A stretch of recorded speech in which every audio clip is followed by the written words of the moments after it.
Hello everyone and welcome. In today's top 10 video, we're going to be covering a mix of cut, unused, and beta dungeons and content, hidden secrets, and all around amazing facts about The Legend of Zelda: A Link Between Worlds. We already have videos on Wind Waker, Twilight Princess, and other games, so please check those out in the description and comment below if you haven't already. Number 1. Over 50 dungeons. When we said A Link Between Worlds would have a lot of unused dungeons, we meant it. When the team began showing the first demos for dungeons which would use the wall mechanic to Anuma, they stated they had ideas for 50 or more. While this does seem like a lot, Triforce Heroes would go on to have 35 dungeons, while Breath of the Wild would have around 150 shrines or mini dungeons. Number 2. Originally had nothing to do with A Link to the Past.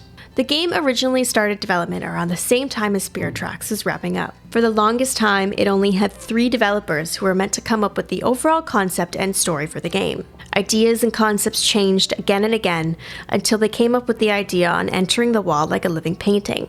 An idea previously used in Ocarina of Time, which was being remade for the 3DS at the same time that A Link Between Worlds was in development, which is likely where the inspiration came from. Development finally started to pick up, but then part of the team moved on to work on Breath of the Wild as it was entering development around this time. On some days it would be Anuma working on the game himself. It was finally presented to Miyamoto, who wasn't sure about the game.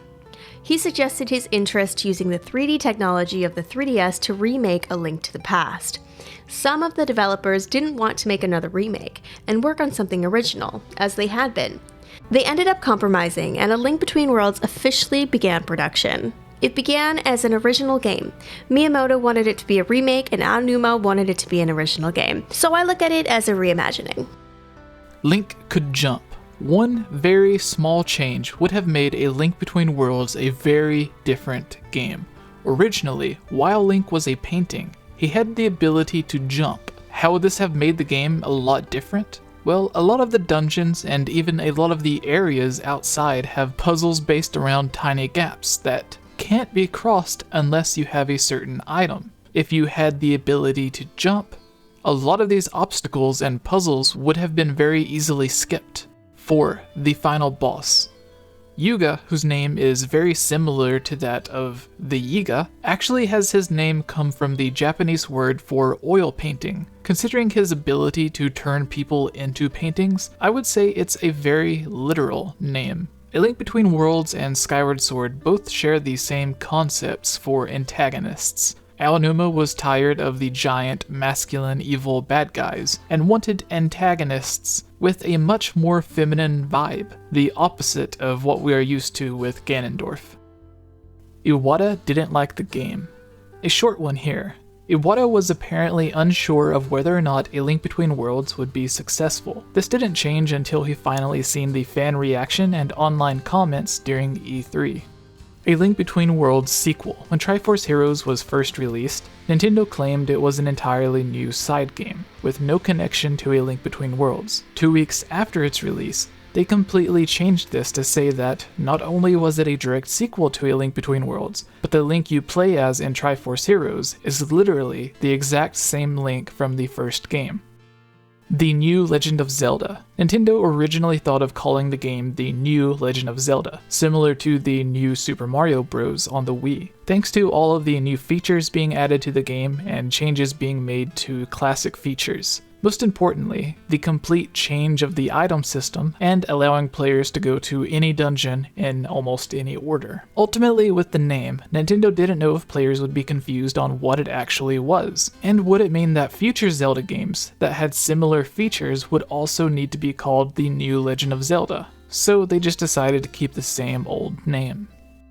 Aonuma and Nintendo's lie of Majora's Mask. One of the very first things we see in the game is a very obvious mask hanging on Link's wall. It isn't a hidden Easter egg that can be easily missed. It's literally one of the largest and most colorful objects on the wall. This obviously made everyone think, 1. How did Link get this mask? If it's just popular decoration, why is he the only one that has one? If it's only meant to be an Easter egg, why is it so obvious and hanging on the wall? and not hidden. Does it mean we are getting Majora's Mask on 3DS? Aonuma and others at Nintendo would be asked if the mask meant they were working on the game for 3DS during almost every interview. And every time, they would say they are always listening to fans, but have absolutely no plans, or they would straight up just say no. They are not working on it and have no plans.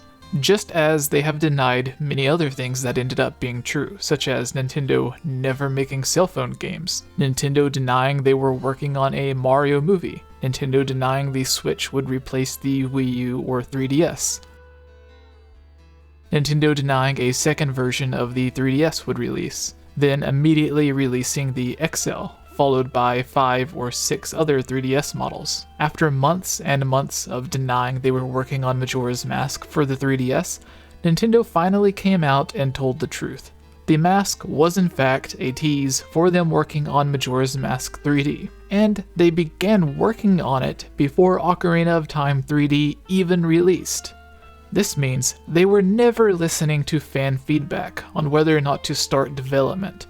They had planned to start working on Majora's Mask for the 3DS at the same time they planned Ocarina of Time. It was always planned to be developed as soon as Ocarina of Time was finished, and the mask was always a tease. It's just that Nintendo couldn't confirm it until a certain date, because they didn't want to ruin the surprise. This is a tradition that they have actually continued. They have always had some sort of tease for their next game inside of their current game, or tease it during an interview, then go back and try to deny it. Even when the tease is so obvious, it's literally hanging on the wall in your house. Hero mode actually has a point. In most games, even Zelda, Hero mode, Master mode, or whatever it ends up being called, rarely has any changes except for difficulty. A Link Between Worlds actually adds even more lore and story to the world, thanks to Ravio's diary.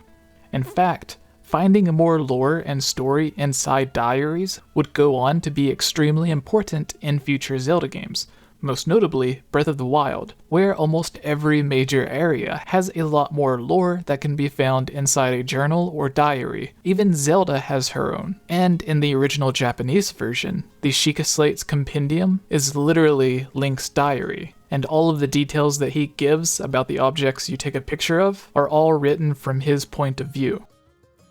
A quick bonus, Old Man Link. The old man is teased multiple times in the game to be the same Link from A Link to the Past. His roommate, claiming him to have gone on many adventures, his real name isn't given, he has all of these same items as Link would have, and fights the new Link after you beat all of the Shadow Links. Oh, and he is also dressed exactly like Link. Graphics could have looked better.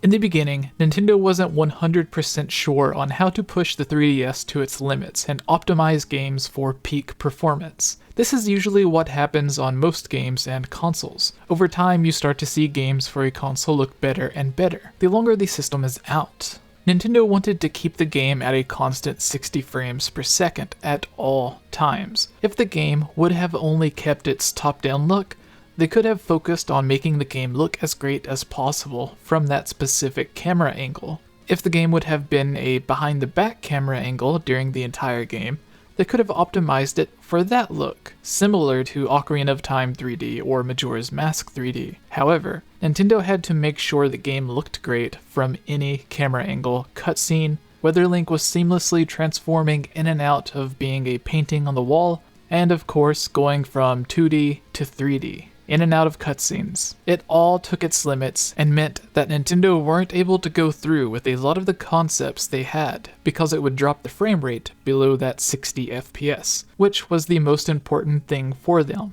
So when Nintendo tells you graphics doesn't matter, or the power of the console doesn't matter, they literally have interviews like this where they come out saying the complete opposite.